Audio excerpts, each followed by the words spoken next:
Somos el grupo Voces Críticas y hoy reflexionaremos juntos sobre la pregunta central.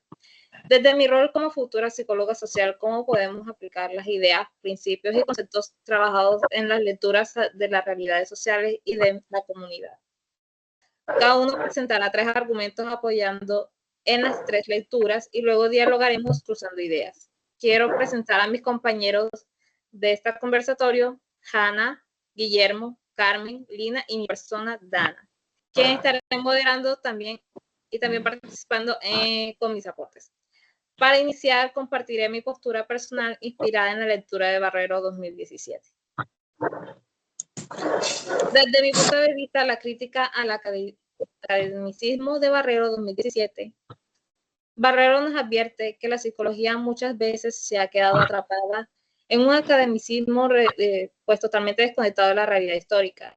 Desde mi rol como futura psicólogo social, creo que esta crítica es esencial para representar cómo trabajamos con nuestras comunidades. Como primer argumento, quiero resaltar que debemos dejar de reproducir teorías universales sin preguntarnos si responden a los problemas reales de la gente. En mi comunidad he visto programas de prevención de consumo de sustancias diseñados desde un modelo extranjero que ignora nuestra dinámica cultural totalmente. El resultado, desde un punto de vista psicológico, deja un bajo impacto y frustración en los jóvenes. Aplicar a Barrero implica construir conocimientos situados que reconozcan la historia y la cultura de cada comunidad. En segundo lugar, quiero resaltar también una psicología social comprometida debe priorizar la transformación social y no solo la publicación académica. Muchas investigaciones se quedan en artículos que pocos leen, mientras los problemas comunitarios siguen sin solución. Nuestro reto es producir conocimiento útil para la vida cotidiana, que fortalezca procesos colectivos. Como tercer punto, doy a entender que la lectura me invita a un ejercicio ético. Reconocer que la comunidad no es objeto de estudio, sino un sujeto de conocimiento. Eso significa trabajar en horizontalidad, valorando la sabiduría popular como parte fundamental en la construcción de soluciones. Aplicar a Barrero en mi comunidad significa escuchar más, imponer menos y construir proyectos en donde la academia y la vida cotidiana dialoguen en igualdad. Los dejo a continuación con mi compañera Hanna. Hola compañeros, ¿cómo están? Mi nombre es Breida Hanna y hablaremos sobre la psicología de la liberación de Martín Barón de 2006. A mí me impactó mucho la propuesta de Ignacio Martín Barón porque él plantea algo muy importante, chicos, y es que la psicología no puede ser neutral.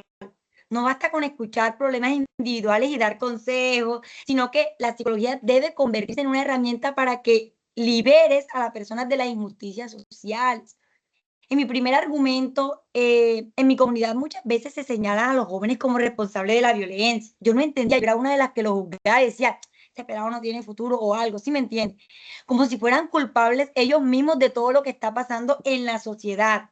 Pero gracias a la psicología de la liberación entendí que esos problemas no nacen solo de las decisiones individuales, sino que tienen raíces más profundas, amigos, como la pobreza, la exclusión, la falta de oportunidades. No todos tenemos la oportunidad de estar en una universidad, no todos tenemos la oportunidad de ir a un colegio privado, de estar en natación, en fútbol, etcétera. No todos tenemos esas oportunidades.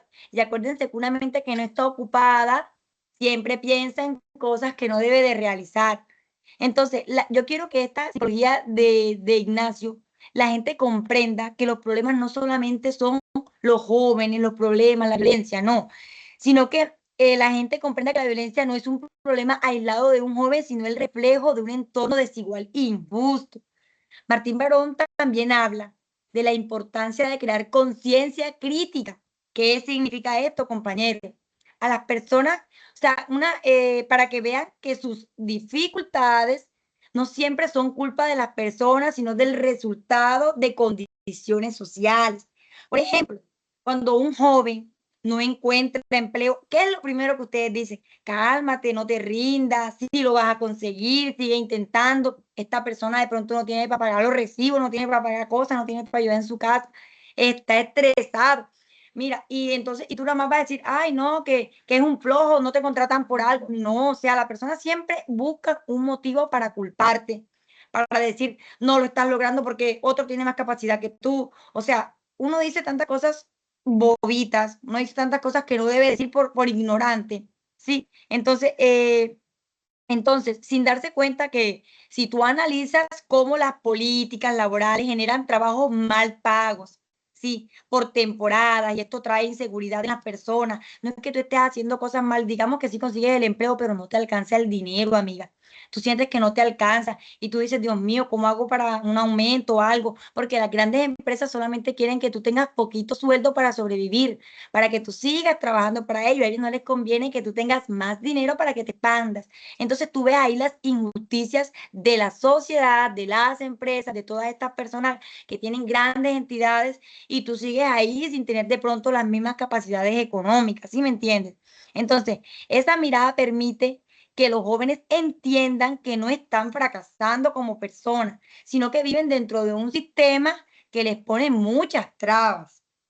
Ok, compañera Hanna, ¿puedes contarnos un ejemplo donde hayas visto que esa conciencia crítica realmente cambió la actitud del grupo? Un ejemplo muy claro de cuando tomé conciencia crítica fue en mi barrio. Muchas veces escuchaba a la gente que decía que los jóvenes que se metían en problemas era porque no querían estudiar, eran unos vagos, están por allá fumando esto y lo otro. Yo también repetí esa frase sin pensarlo. Pero cuando empecé a leer sobre Martín Barón y hablar con algunos de estos muchachos, me di cuenta que no era tan simple. Muchos habían dejado la escuela porque tenían que ayudar a su familia, a trabajar. Yo no sé ustedes, pero yo he visto muchos niños que están vendiendo que postre, que dulcecitos en la calle, no sé más. Yo no creo que esos niños quieran estar ahí. Les toca. ¿Sí me entienden? Entonces, Martín nos abre la mente a entender que a veces las situaciones sociales y económicas no son las mismas, las oportunidades no son las mismas. Y por eso entonces, o sea, entendemos aquí que a veces los problemas o lo que está pasando en la sociedad, ay, no, le tocó, no. Incluso nosotros mismos, nosotros no somos ricos, adinerados, tenemos empresas y entidades, pero estamos haciendo la manera porque hemos encontrado oportunidad. Entonces, en ese momento fue para mí un despertar de conciencia crítica, pasar de ver la situación como un problema individual a entender como un asunto estructural donde todos tenemos responsabilidad y posibilidad de transformarlo. Muchas gracias, compañera Hanna. Continuamos con la compañera Lina. Buenas noches, compañeros y compañeras. A mí la lectura de Ovejo me ayudó a comprender que la psicología social siempre debe analizarse en su contexto histórico y social. Mi primer argumento se trata de que muchos problemas comunitarios son resultado de procesos históricos de desigualdad. Por ejemplo, en mi comunidad el desempleo juvenil está ligado a décadas de políticas económicas que limitaron la intervención en educación pública. Como psicólogo social, debo leer esas raíces antes de plantear soluciones. Mi otro argumento que Ovejo también me enseñó que no podemos reducir los problemas a lo individual. Si un joven no consigue trabajo, no es porque le falte motivación, sino porque las estructuras económicas no garantizan oportunidades. La psicología social crítica debe señalar esas estructuras y no quedarse en el pleno individual.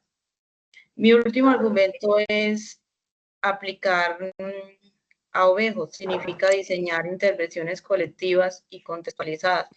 No sirve replicar programas o modelos que funcionaron en otros países. Necesitamos proyectos, construir desde el análisis histórico y cultural de cada comunidad. Compañera Lina, ¿cómo cambió tu forma de pensar en soluciones después de leer a Ovejero? Ahora busco alternativas colectivas en lugar de dar charlas, motivaciones a jóvenes desempleados. Pienso en programas de emprendimiento comunitario o redes de apoyo que respalden como a ese contexto económico real. Muchas gracias, compañera Lina. Continuamos con nuestra compañera Carmen. Buenas noches. Bueno, para mí la lectura de Barrero fue un llamado de atención. Me mostró que muchas veces la psicología ha estado más preocupada por acumular teorías que por resolver problemas reales. Primer argumento, la psicología social no puede seguir siendo un saber desde arriba, desconectado de la vida cotidiana. En mi comunidad se implementó un programa de salud mental importado, pero fracasó porque no reconocía nuestra cultura. Ese es el riesgo de un enfoque academicista. Barrero me motiva a pensar en una psicología que construya con la gente, no para la gente. Eso implica valorar la experiencia de los líderes comunitarios, las madres cabeza de hogar o los jóvenes organizados como fuentes de conocimiento.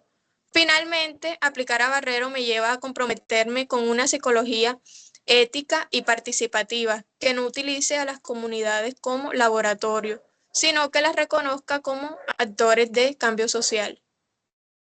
Compañera Carmen, ¿cómo crees que ese cambio de enfoque puede mejorar la confianza entre la comunidad y los psicólogos sociales? Bueno, si las personas sienten que son escuchadas y que sus saberes cuentan, confiarán más en los procesos.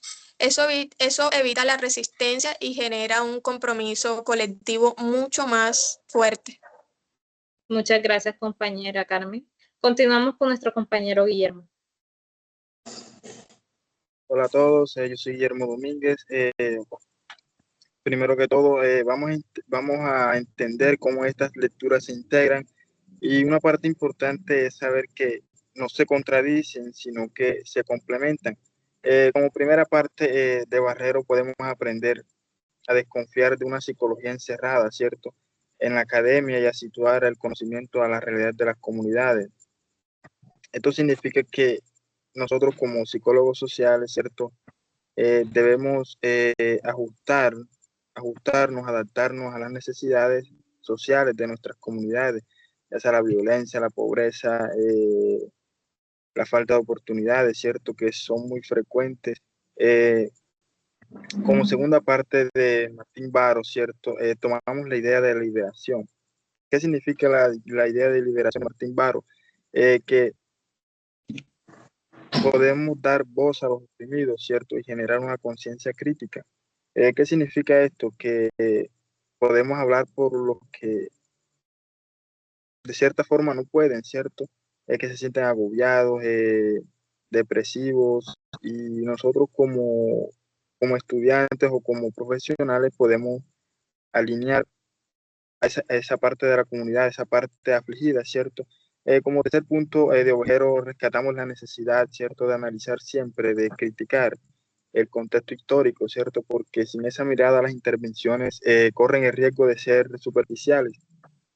Por ejemplo, en mi comunidad, aplicar estas integraciones significa organizar mesas de diálogo, ¿cierto? Donde vecinos, líderes y jóvenes identifiquen sus problemas, donde pongan sus angustias, sus situaciones, ¿cierto? Y comprender esas raíces estructurales. Y de esta forma diseñar unas respuestas colectivas que proporcionen ayuda, ¿cierto? Una ayuda social, una ayuda comunitaria. Compañero Guillermo, ¿qué ventajas ves en integrar las tres posturas en lugar de quedar solo con una? Esta integración nos permite ver desde un panorama más completo, ¿cierto? Estas integraciones. Por ejemplo, Barrero nos alerta, ¿cierto?, sobre contra el academicismo. Martín Baro nos orienta hacia la liberación y Ovejero nos exige a leer, a ser más crítico, más analítico. Juntas estas perspectivas nos permiten diseñar intervenciones más realistas, críticas y transformadoras para la comunidad. Muchas gracias, compañero José. Quiero resaltar el concepto de nuestra compañera Lina. Me pareció muy interesante cómo resaltaste que el desempleo juvenil es un problema estructural y no individual. Como tenemos en cuenta en nuestra comunidad actual, el desempleo juvenil ya se ha afectado tanto en la parte psicológica como económica. Y esto sigue afectando nuestra economía actual, dejando aún mayor pobreza en nuestra comunidad actual. Compañera Lina. Carmen, tu ejemplo del programa fallido me recordó cuántas veces copiamos modelos externos sin adaptarnos a nuestra cultura. Hanna, tus ideas sobre la liberación me inspiraron a pensar en el arte como una poderosa forma de resistencia comunitaria. José, me gustó cómo integraste a los tres autores porque muestra que sus propuestas se potencian entre sí.